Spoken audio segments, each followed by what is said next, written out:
लोग हैं, कुछ लोग, कुछ संस्थाएं हैं जिनके लिए सब कुछ हो रहा है। ठीक है आशुतोष, ओके।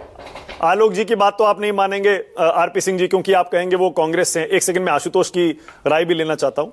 आशुतोष, आपको क्या लगता है, क्या संसद का सत्र बुलाने का टाइम आ गया है? Is it the right time Ashutosh? नहीं मानक जी, मुझे तो आरपी सिंह की बातों से सुनकर ऐसा लगता है कि जैसे ऑपरेशन सिंदूर हुआ ही नहीं है। वो साबित कर देंगे इस बात को। जब अनिल चौहान ने कुछ कहा ही नहीं है, वो साबित करने लग रहे हैं, तो फिर ये भी साबित कर देंगे कि ऑपरेशन सिंदूर भी नहीं हुआ है, तो फिर संसद बुलाने की क्या जरूरत। देखिए ये सारी बातें बहुत मैं कम से कम राष्ट्रीय पार्टी के प्रवक्ता से उम्मीद नहीं करता।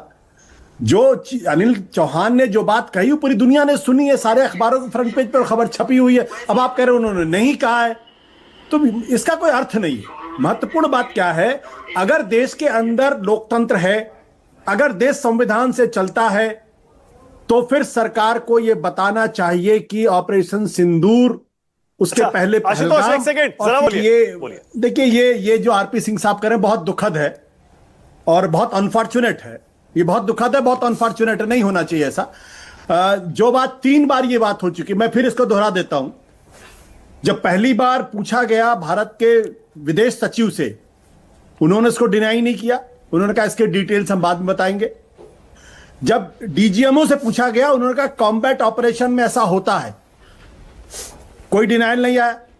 अब सीडीएस ने कह दिया, तो अब उसके बाद भी अगर आरपी सिंह साहब, अगर आप भारतीय जनता पार्टी सत्ता के प्रवक्ता अगर इस तरीके से बोल रहे हैं, ये दुखद है, अनफॉर्चुनेट है, और मैं इसके बारे में कुछ कह ही नहीं सकता। मतलब ये अब तो ये भी साबित करना पड़ेगा कि भारत पाकिस्तान के बीच में ऑपरेशन सिंदूर हुआ या नहीं सिंदूर हुआ। कल आपको भी गलत साबित कर देंगे। सीज फायर हुआ, ये भी गलत साबित कर देंगे, और ये भी साबित कर देंगे कि भारत के अंदर नरेंद्र मोदी जी प्रधानमंत्री नहीं, ये भी साबित कर देंगे। अरे कहीं तो कम से कम कुछ तो मतलब हमारे ख्याल से मर्यादा हम लोगों को रखनी चाहिए। जो बात सीडीएस ने कह रहे, कम से कम उसको मानना चाहिए। देखिए महत्वपूर्ण सवाल मैं जो कह रहा हूं वो ये, भाई देश के अंदर लोकतंत्र है, चुनी हुई सरकार है, तो सत्र बुलाने में क्या प्रॉब्लम है?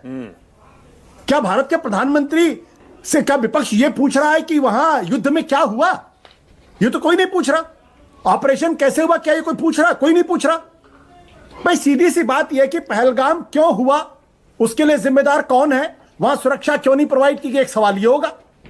दूसरा सवाल यह होगा कि सीज फायर आपने क्यों किया, किन परिस्थितियों में किया, क्या कारण था कि आपने अचानक सीज फायर कर लिया जबकि आर्मी डोमिनेट कर रही थी, पाकिस्तान घुटनों के ऊपर था, और आपने जब सीज फायर किया तो उसके लिए आपने क्यों नहीं शर्तें लगाई? आपने क्यों नहीं अजहर मसूद को मांगा?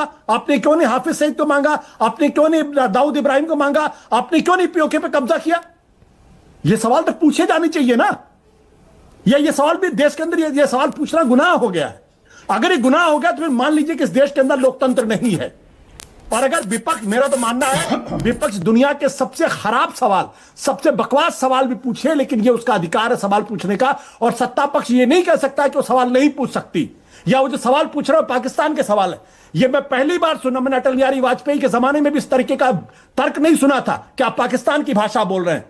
मुझे लगता है इस देश के अंदर पाकिस्तान का फोबिया भारतीय जनता पार्टी के दिमाग पर इतना चढ़कर बोलता है कि वो भारत और पाकिस्तान को एक बराबर समझते हैं, हाइफनेट करके चलते हैं। दिक्कत यह है इनके साथ। आशुतोष, अरे हिंदुस्तान बहुत आगे निकल चुका है आशुतोष, लेकिन वॉर पर जैसी पॉलिटिक्स अब हो रही है ना, वो पहले होती भी नहीं थी। करगिल याद कर लीजिए, आप करगिल याद कर लीजिए, कहां हुई ऐसी पॉलिटिक्स? मानक मैं आपको बता दूं, 1962 में जब चीन की लड़ाई हो रही थी, तो अटल बिहारी वाजपेयी और राम मनोहर लोहिया ने जवाहरलाल नेहरू सरकार के कपड़े फाड़ दिए थे और मजबूर कर दिया था कि युद्ध के दौरान सेशन बुलाई, मजबूर कर दिया।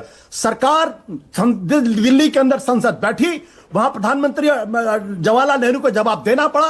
अटल बिहारी वाजपेयी, राम मनोहर लोहिया ने तीखे सवाल किए, तब किसी ने नहीं कहा कि भारत का जो विपक्ष है वो चीन की भाषा बोल रहा। ये जो भाषा है ये तानाशाही की भाषा है, अधिनायकवाद की भाषा है, और भारत के आधे से ज्यादा हिंदुस्तानियों को देशभक्ति पर सवाल खड़े करने वाली भाषा। ठीक है, ओके। मलूक नागर, उसके बाद